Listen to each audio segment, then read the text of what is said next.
بسم اللہ الرحمن الرحیم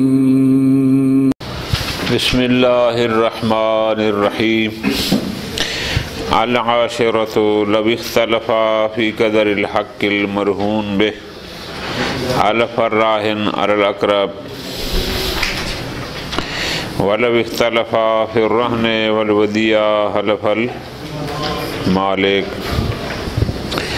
10واں مسئلہ ہے کہ اگر راہن اور مرتہن کے درمیان اختلاف ہو جائے اس بات پر، راہن کہتا ہے میں نے آپ سے 40,000 قرضہ لیا تھا جس کے مقابل یہ رہن رکھا تھا، مرتہن کہتا ہے نہیں آپ نے مجھ سے 50,000 قرض لیا تھا جس کے بدلے میں یہ رہن رکھا تھا، یعنی رہن کے مقابل میں جو حق تھا مرتہن کا اس میں اختلاف ہو جائے۔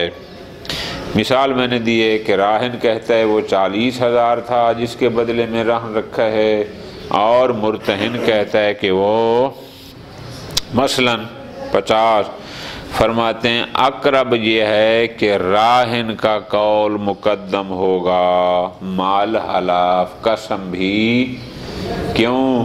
چونکہ 40,000 کا تو اقرار کر رہا ہے، اوپر والے 10,000 میں شک ہے، اصالت البراء، اصل برات میں نہ زائد ہے۔ ٹھیک ہو گیا جی۔ اور دوسرا وہ کہتا ہے میرا 10 تیرے ذمہ ہے اضافی، یہ کرتا ہے انکار، تو ہمیشہ منکر پر قسم ہوتی ہے۔ اور پھر ایک روایت بھی موجود ہے اقرب کے مقابل میں دوسرا قول، وہ کہتے ہیں نہیں بلکہ مرتہن کا قول مقدم ہوگا۔ ان کے پاس بھی ایک روایت ہے لیکن ہمارے نزدیک وہ روایت ضعیف۔ اسی طرح اختلاف ہو جائے اس بات پر کہ مالک کہتا ہے میں نے تیرے پاس امانت رکھی تھی، اور جس کے پاس وہ مال ہے وہ کہتے نہیں نہیں تو نے میرے پاس یہ رہن رکھی تھی۔ ایک موبائل زید کا بکر کے پاس ہے، زید ہو گیا مالک، بکر ہو گیا ممسک جس کے قبضے میں موبائل ہے۔ زید کہتا ہے میں نے موبائل امانتاً تیرے پاس رکھا تھا، جبکہ باقر کہتا ہے نہیں نہیں یہ تو نے اس قرض کے بدلے میرے پاس رہن رکھا تھا جو تو نے لیا ہوا ہے۔ کس کا قول مقدم ہوگا؟ فرماتے ہیں مالک کا قول مقدم ہوگا، مال حلاف۔ کیوں؟ اس لیے کہ جو مالک ہوتا ہے، جو دینے والا ہوتا ہے، اس کے قصد پر ہے کہ اس نے کس قصد سے اس کو دیا تھا، اور قصد کا پتہ چل سکتا ہے خود اس کے اپنے بیان سے، کسی اور کو تو پتہ نہیں چل سکتا کہ اس کے دل میں کیا ہے۔ تو جو بندہ خود قصد کرتا ہے وہ قاصد اپنے قصد کے بارے میں خود بتا سکتا ہے، کوئی اور تو نہیں بتا سکتا۔ اسی طرح فرماتے ہیں اگر اختلاف ہو جائے راہن اور مرتہن کے درمیان، وہ کس بات پر؟ راہن کہتا ہے میں نے تیرے پاس غلام رہن رکھا تھا، مرتہن کہتا ہے نہیں نہیں تو نے میرے پاس جاریہ رہن رکھی تھی۔ راہن کہتا ہے میں نے تیرے پاس موبائل بطور رہن رکھا تھا، وہ کہتا ہے نہیں تو نے میرے پاس کتاب بطور رہن رکھی تھی۔ فرماتے ہیں دونوں قسم اٹھائیں گے، نہ کتاب پر رہن ہوگا اور نہ موبائل پر، نہ عبد پر نہ جاریہ پر۔ کیوں؟ چونکہ جب وہ قسم اٹھا جاتا ہے کہ میں نے عبد جاریہ نہیں رکھی تو وہ ختم ہو گیا نا رہن رکھنے والا، اور اس کی قسم سے جو وہ کہتا تھا عبد ہے وہ بھی خود بخود اس کا دعویٰ ختم۔ نتیجہ کسی بھی چیز پر رہن ثابت۔ العاشرہ لو اختلفا، اگر راہن اور مرتہن کا اختلاف ہو جائے، فی قدر الحق، اس حق کی مقدار میں، المرہون بہ، جس کے مقابل میں رہن رکھا گیا تھا۔ مثال بھی بنا لینا، مثلا راہن کہتا ہے کہ میں نے تیرا 40,000 دینا ہے اس کے بدلے میں رہن رکھا تھا، مرتہن کہتا ہے نہیں تیرے ذمہ میرا 50,000 حق ہے، یہ اس کے بدلے میں تو نے مقابل میں رہن رکھا تھا۔ حلف الراہن، اس اختلاف میں ہمارے نزدیک راہن کا قول مقدم ہے الاقرب، اور ساتھ راہن قسم اٹھائے گا۔ دلیل یہ ہے لِأَصَالَةِ عَدَمِ زیادہ، 40,000 کو تو وہ قبول کر رہا ہے، وہ کہتا ہے 50 تھا، 10,000 اضافی ہے، اصل عدم زیادتی ہے، اصالۃ البراء من الزیادہ ایک، وَبَرَاءَةِ ذِمَّتِهِ مِنْهَا وَلِأَنَّهُ مُنْكِرٌ، اور دوسرا راہن 10,000 اضافی کا منکر ہے اور ہمیشہ منکر پر شاباش، والے روایت ہے، اور تیسری دلیل یہ ہے کہ روایت بھی یہی کہتی ہے کہ راہن کا قول مال حلف مقدم ہوگا۔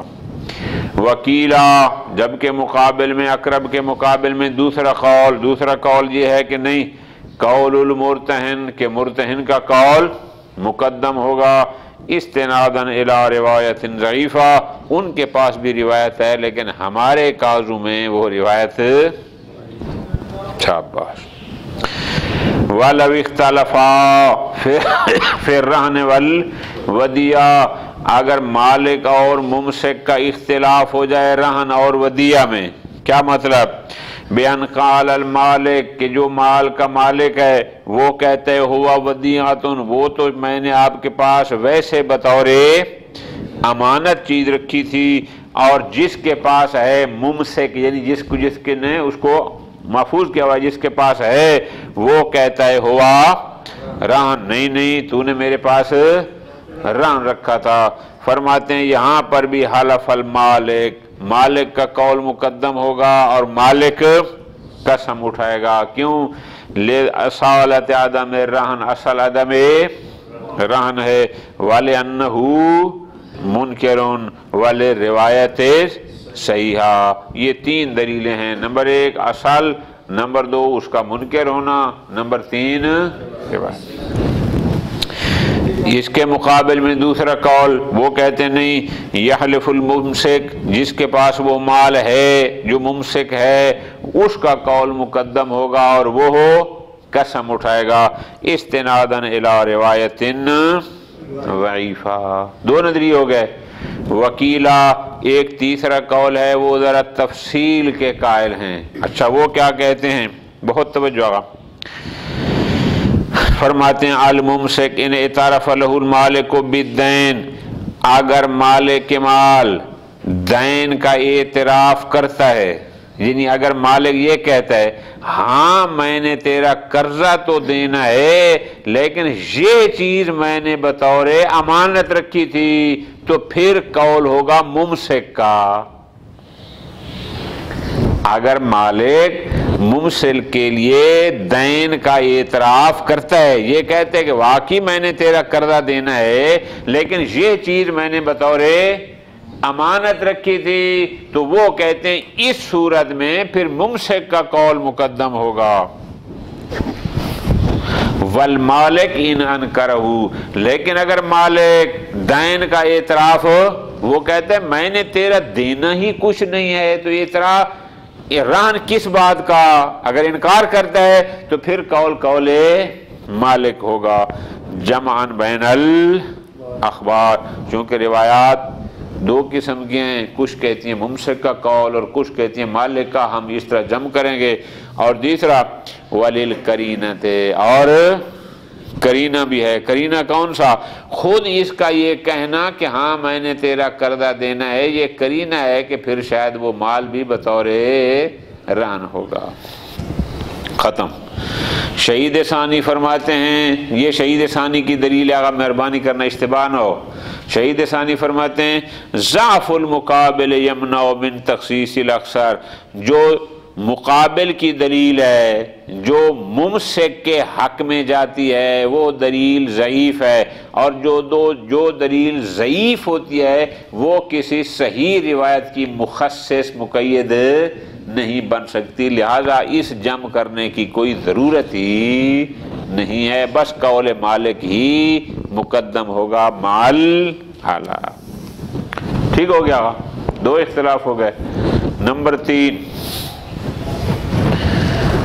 وَلَوْ اخْتَلَفَا فِي عَيْنِ الرَّهْنِ، اگر راہن اور مرتہن کا عین رہن میں اختلاف ہو جائے، یعنی جو چیز رہن رکھی گئی تھی اس مال میں اختلاف ہو جائے، فقال، یہ کہتا ہے رہن تو کل عبدا، میں نے تیرے پاس غلام کو رہن رکھا تھا، فقال، وہ کہتے نہیں بل جاریہ، تو نے تو میرے پاس جاریہ اس کو رہن رکھا تھا، اس اختلاف میں کیا اس کا حکم ہوگا؟ فرماتے ہیں حلف الراہن خاصہ،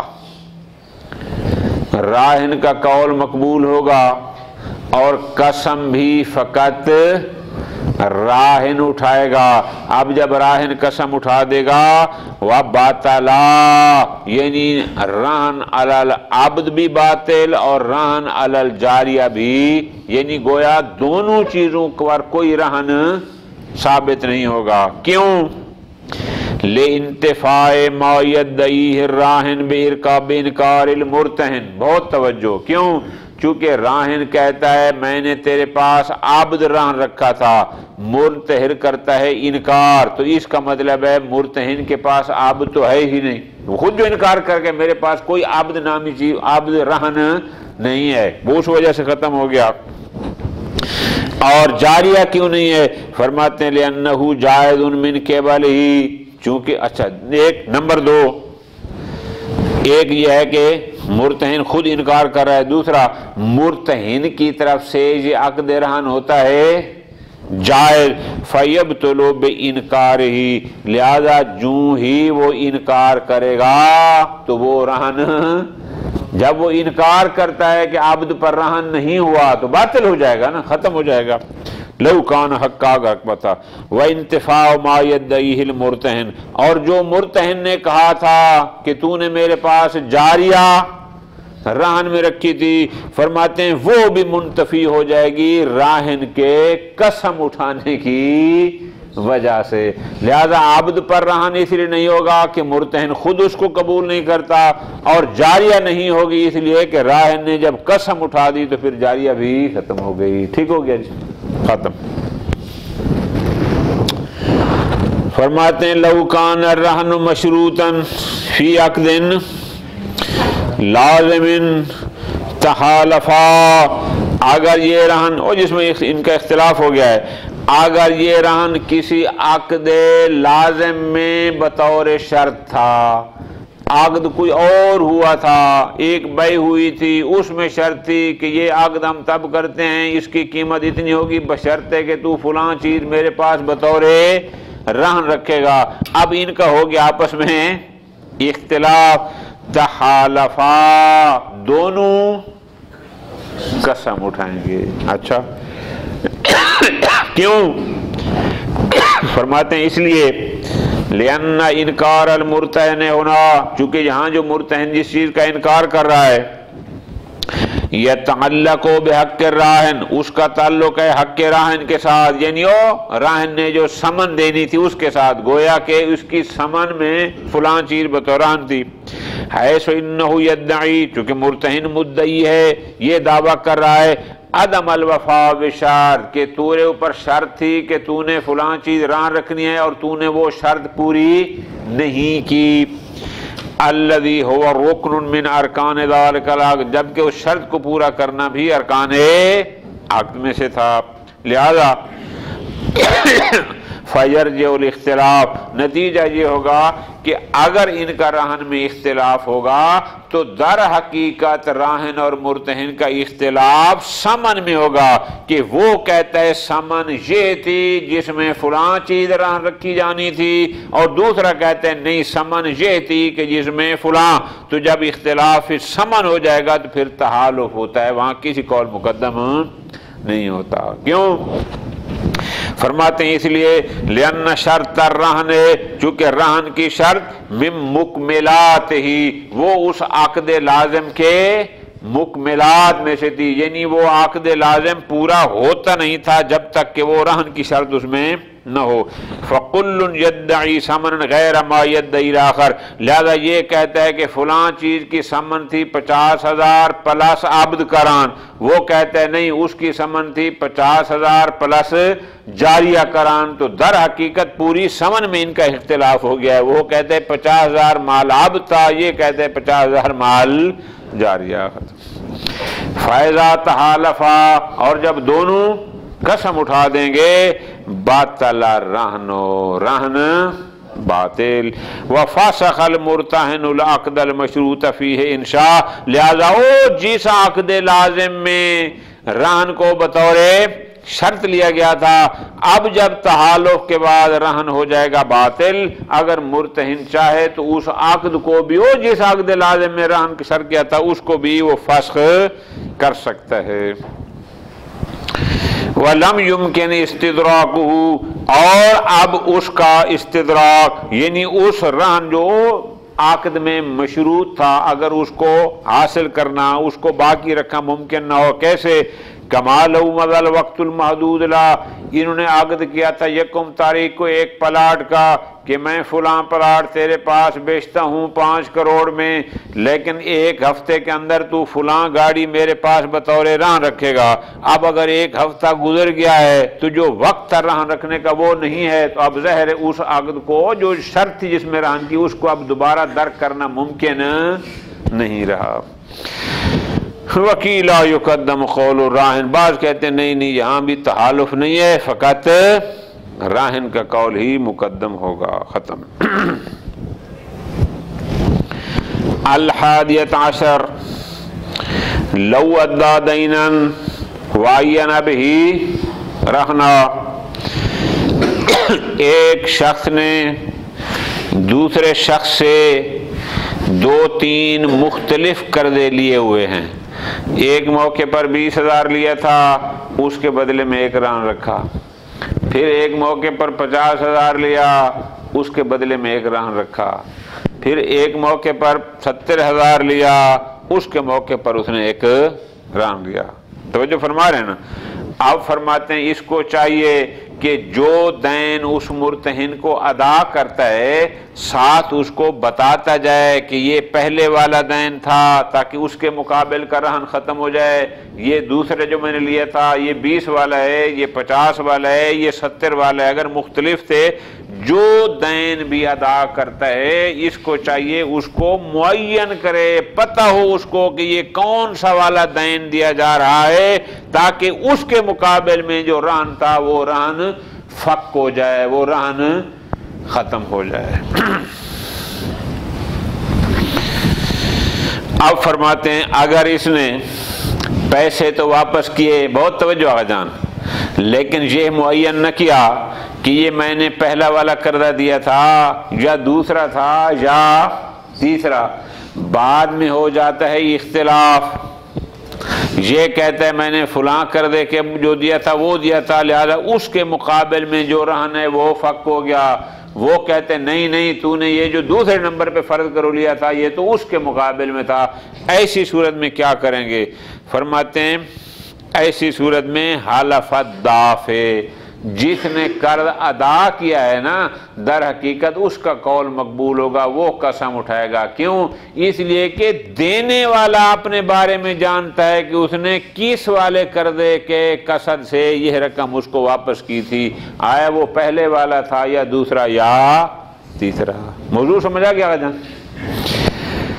لو ادا دینا، اگر ایک شخص ایک دین کو، ایک قرضے کو ادا کرتا ہے، وَعَيَّنَا بِهِ رَهْنًا، اور اس کے مقابل میں رہن کو معین کرتا ہے کہ بھائی یہ وہ 20,000 ہے اور اس کے مقابل میں جو فلاں چیز رہن رکھی تھی وہ فک ہو گئی، وہ کیسے؟ فرماتے ہیں تفصیل اس کی یوں ہے، بِأَنْ كَانَ عَلَيْهِ دُيُونٌ، کہ ایک بندے پر چند مختلف قسم کے قرضے ہیں، وَعَلَى كُلِّ وَاحِدٍ رَهْنٌ خاص، اور ہر قرضے کے مقابل میں ایک رہن رکھا گیا تھا، فَقَصَدَ بِالْمُعَدَّى، احد الدیون بخصوص ہی، لہذا مؤدہ یعنی جو ادا کر رہا ہے اس کے ذریعے یہ ایک خاص قرضے کا قصد کرے گا کہ یہ میں فلاں والا دے رہا ہوں، کیوں؟ تاکہ اس کے مقابل میں جو رہن ہے وہ ختم ہو جائے۔ فضا کا بس اگر یہ قرضہ دے کے ساتھ معین بھی کر دیتا ہے کہ یہ فلاں تھا، فضا کا، پھر تو فرماتے ہیں فضا کل مطلوب، وہی معین ہوگا، جو دے گا اسی کے مقابل میں اس کا وہ قرضہ ادا ہوتا جائے گا۔ کیوں؟ لأن مرجع تعین، چونکہ تعین کا مرجع الا قصد المؤدی، وہ ادا کرنے والے قصد پر ہے، چونکہ جس نے قرضہ دینا ہے اس کا قصد ہے کہ وہ بتائے گا کہ میں کون سا والا قرض دے رہا ہوں تاکہ اس کے مقابل والا رہن فک ہو جائے۔ لیکن وَإِنْ أَطْلَقَ، اس نے کچھ رقم تو اس مرتہن کو دے دی، وَلَمْ يُسَمِّ أَحَدَهَا، یہ معین نہ کیا کہ یہ کون سے والا قرضہ دے رہا ہوں، آیا پہلے والا، آیا دوسرا والا، آیا تیسرا والا، تو وہ جو فرما رہے ہیں آگا ٹھیک۔ اب وَلَمْ يُسَمِّ أَحَدَهَا لَفْظًا، لفظاً کسی ایک کو معین نہیں کیا، لیکن قاصدہ، لیکن قصد کر لیا کہ میں کون سا والا دے رہا ہوں، لفظاً معین نہیں کیا لیکن ارادہ تھا کہ فرق کرو یہ پہلا والا قرضہ تھا یا دوسرا یا تیسرا۔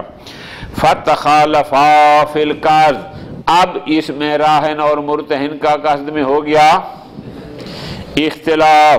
فَادَّعَا كُلُّ مِنْهُمَا قَصْدَ دافع دینن غیر الاخر، مثلا دافع کہتا ہے کہ میں نے فلاں قرضے کی نیت سے دیا تھا، اور مرتہن کہتا ہے نہیں نہیں تو نے فلاں قرضے کی قصد یہ دیا تھا۔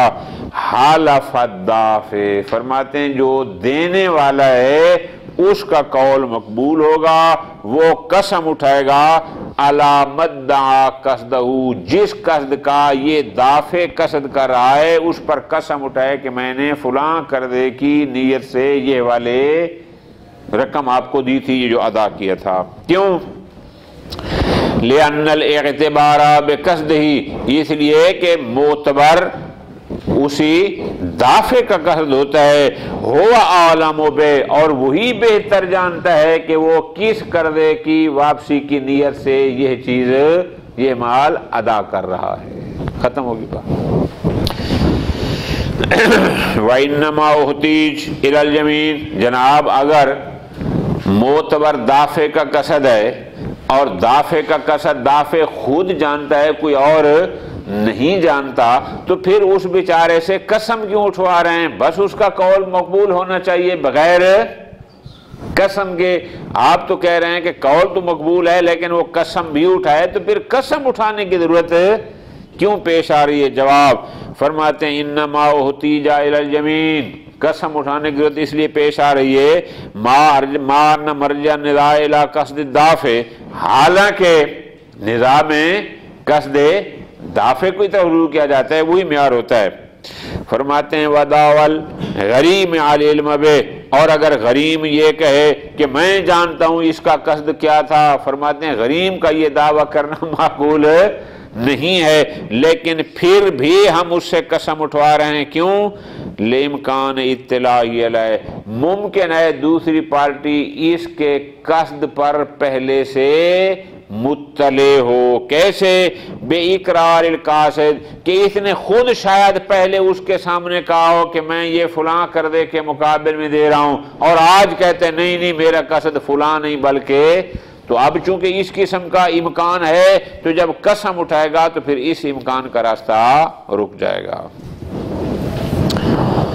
فرماتے ہیں وَلَوْ تَخَالَفَا فِي مَا تَلَفَّظَ بِإِرَادَتِهِ فَكَذَلِكَ، اسی طرح اگر راہ نے لفظ تو ادا کیے لیکن ان لفظوں کی ادائیگی میں بھی راہن اور مرتہن کا اختلاف ہو جائے، کہ مرتہن کہے کہ تو نے جو لفظ ادا کیے تھے اس سے مراد یہ تھی، اور راہن کہے کہ نہیں جو میں نے لفظ ادا کیے تھے اس سے مراد فَكَذَلِكَ، یعنی اس کا حکم بھی یہی ہے۔ کیا مطلب؟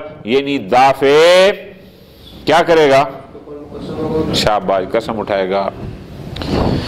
وَيُمْكِنُ رَدُّهُ إِلَىٰ مَا ذَكَرَهُ مِنَ التَّحَالُفِ فِي الْقَصْدِ، ممکن ہے کہ ہم اس کو کہیں کہ یہاں پر بھی در حقیقت وہی قصد کا اختلاف ہے. کیوں؟ چونکہ لفظ تابع قصد ہوتا ہے. اگر لفظ میں اختلاف ہے تو در حقیقت وہ تابع قصد ہوتا ہے. اس میں الفاظ کاشفون عن القصد. ختم. اسی طرح فرماتے ہیں ایک اور اختلاف، توجہ آگا. لو کان علیہ دین خال عن الرہن، ایک قرضہ اس نے اس سے لیا تھا جس کے مقابل میں کوئی رہن نہیں تھا. وآخر بہ رہن، اور ایک قرضہ لیا تھا جس کے مقابل میں رہن تھا. فادعى الدفع عن المرہون بہ، یہ دافع جس نے رقم واپس کی ہے یہ کہتا ہے میں نے وہ والا قرضہ واپس کیا ہے جس کے مقابل میں نے رہن رکھا تھا. کیوں؟ لیفک الرہن، تاکہ وہ رہن آزاد ہو جائے، فک رہن ہو. وادعى الغریب، لیکن جس نے لینا ہے وہ دعویٰ کرتا ہے کہ نہیں الدفع عن الخالی، تو نے وہ والا قرضہ دیا تھا کہ جس کے مقابل میں کوئی رہن نہیں تھا. کیوں؟ لیبقى الرہن، تاکہ رہن اسی طرح باقی رہ جائے. فرماتے ہیں فالقول قول الدافع، یہاں پر بھی قول دافع ہوگا مع یمینہ. کیوں؟ لأن الاختلاف یرجع الی قصدہ، اس لیے کہ یہاں بھی در حقیقت اختلاف ہوگا کہ دافع کا قصد کیا تھا. کیا ہے اس نے خالی عن الرہن کے بدلے والا دیا یا دوسرا دیا ہے. الذی لا یعلم الا من قبلہ کالاول. کتاب الرہن کا 12واں اور آخری مسئلہ ثانیۃ عشر. فرماتے ہیں ایک شخص نے کسی سے موبائل لیا ہوا، قرض لیا ہوا تھا، اس کے پاس اس نے کچھ مال بطور رہن رکھا ہوا تھا، یہ قرض واپس نہ کر چکا. اب فیصلہ یہ ہوا کہ اس مال رہن کو بیچتے ہیں تاکہ مرتہن اپنا حق لے لے اور باقی ماندہ اس کو واپس کرے. اختلاف ہو گیا ہے کہ مال مرہون کو کس کرنسی کے بدلے میں بیچا جائے. مثلا راہن کہتا ہے کہ اس کو ڈالر کے بدلے میں بیچو، مرتہن کہتا ہے اس کو روپے کے بدلے میں بیچو. وہ کہتا ہے اس کو ڈالر کے بدلے میں بیچ لو، دوسرا کہتا ہے اس کو یورو کے بدلے میں بیچو. یعنی اس مال مرہون کو کس چیز کے بدلے میں بیچنا ہے، اس میں راہن اور مرتہن کا اگر اختلاف ہو جائے. ٹھیک ہو گیا. لو اختلافا، راہن اور مرتہن کا اختلاف ہو جائے کس میں؟ فی ما یباع بہ الرہن، اس چیز میں کہ جس کے مقابل میں رہن کو بیچنا ہے. رہن کو بیچنے پر متفق ہیں لیکن اس کے مقابل میں جو ثمن لینی ہے اس میں اختلاف ہے. فاراد المرتہن بیعہ بنقد، مثلا راہن کہتا ہے کہ اس کو کسی نقدی کرنسی کے مقابلے میں بیچا جائے اور مرتہن یہ کہتا ہے تھا کہ میرا قرضہ واپس ہو. راہن کہتا ہے کرنسی کے بدلے میں نہیں، اس کو گندم کے بدلے میں بیچ دو، اس کو چاول کے بدلے میں آخری یا فرق کرو. وہ کہتا ہے ڈالر کے بدلے میں، یہ کہتا ہے روپے کے بدلے میں. یعنی وہ کسی اور کرنسی کا کہتا ہے اور راہن کسی اور کرنسی کا. بیع بالنقد الغالب، فرماتے ہیں وہاں پر اس شہر میں جو کرنسی غالب ہوگی اس کے مقابل میں اس کو کہ زیادہ یہاں ڈالر چلتا ہے تو ڈالر، روپیہ چلتا ہے تو روپیہ، یورو چلتا ہے تو الاخر. سواء وافق مراد احدہما ام خالفہما، اب جو کرنسی وہاں غالب رائے تھی اب چاہے وہ مراد راہن یا مرتہن کے موافق ہو چاہے نہ ہو، اس سے کوئی فرق. ہم نے دیکھنا ہے کہ رائج اور غالب کرنسی اس شہر میں کیا ہے. والبائع المرتہن ان کان وکیلا، اور یہ بائع اور جو مرتہن تھا اگر یہ اس کی چیز کے بیچنے میں اس کا وکیل بھی تھا. والغالب موافق لمرادہ، اور جو غالب کرنسی تھی وہ اس مرتہن کی خواہش کے مطابق تھی. اور راجع الحق، یا نہیں تھی لیکن جس نے اپنے حق سے رجوع کر لیا، یہ کہتے ٹھیک ہے اس کے بدلے میں یہ لے لیتا ہوں تو بھی ٹھیک ہے. وَإِلَّا، یعنی کیا مطلب؟ اگر وہاں پر نقد غالب مرتہن کی مراد کے موافق نہ ہو یا مرتہن وقوع بائع میں اس کا وکیل نہ ہو یا اپنے حق سے رجوع نہ کرے تو پھر فل حاکم، پھر حاکم شرعی فیصلہ کرے گا کہ کس کرنسی کے مقابل میں اس کو بیچا جائے۔ ختم۔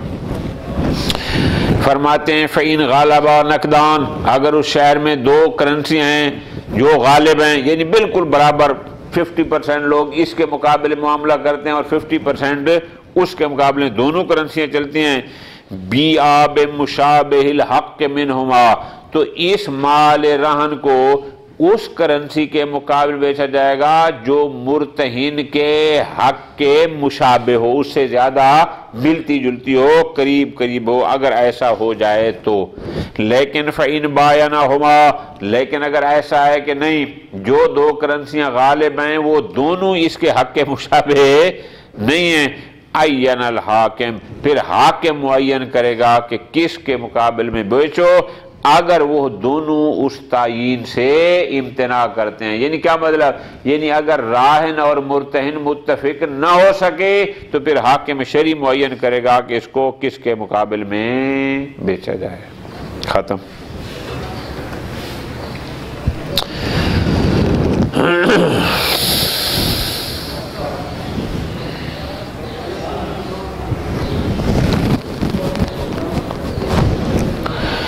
اب تھوڑی سی توجہ، شہید اول کی عبارت کو دیکھنا۔ شہید اول نے فرمایا فَإِنْ غَالَبَ النَّقْدَانِ، اگر وہاں پر دو کرنسیاں غالب ہوں، بیعا بمشابہ الحق، جو مشابہ حق، حق سے مراد وہ جو مرتہن نے اس سے لینا ہے اس کے مشابہ ہوگا۔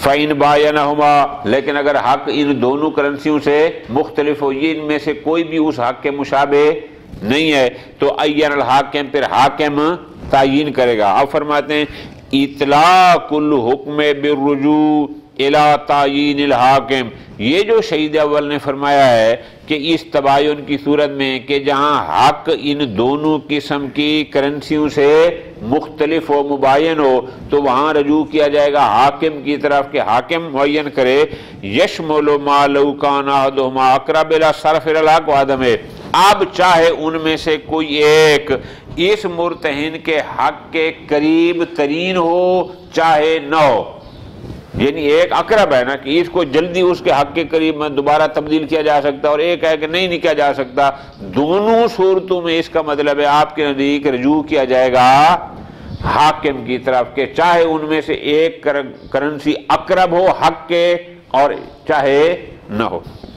وفی الدروس، لیکن اسی شہید اول نے دروس میں فرمایا ہے لو کان احدہما، کہ اگر ان دو میں سے کوئی ایک، یعنی وہ دو کرنسیاں جو غالب ہیں جو اس کے حق کے مباین ہیں، اسہل و صرفاً الی الحق، اگر مرتہن کے حق کی ادائیگی میں آسان تر ہو کہ اگر اس کرنسی کے مقابل بیچیں تو حق ادا کرنا نسبتاً اسہل ہے، زیادہ سہل ہے، تعینہ، تو پھر اسی کرنسی کے بدلے میں بیچنا ہی معین ہوگا۔ یہ کہاں کہا ہے؟ دروس میں۔ شہید اول ثانی فرماتے ہیں واہ حسن، یہ قول بھی حسن ہے کہ یہ دیکھ رہے ہیں کہ اس کے حق کے قریب ترین اصل کون سی چیز ہے۔ وفی التحریر، جبکہ علامہ نے تحریر میں کہا ہے لو باینا ہو، کہ اگر دونوں کرنسیاں اس کے حق سے مباین ہوں، مختلف ہوں، بیعا باوفرہما حظاً، تو دیکھا جائے گا کہ ان دو میں سے زیادہ منفعت بخش کون سی ہے۔ فرماتے ہیں اس کو معیار بنائیں۔ شہید ثانی فرماتے ہیں ہوا احسن، یہ قول بھی حسن۔ فَإِنَّهُ رُبَّمَا كَانَ عُسْرُ الصَّرْفِ أَصْلَحَ لِلْمَالِكِ، بسا اوقات عسر الصرف، یعنی وہ جو تبدیل کر کے اس کا حق ادا کرنا ہے اس کی مشکل مالک کے لیے زیادہ اصلح ہوتا ہے، زیادہ فائدہ مند ہوتا ہے۔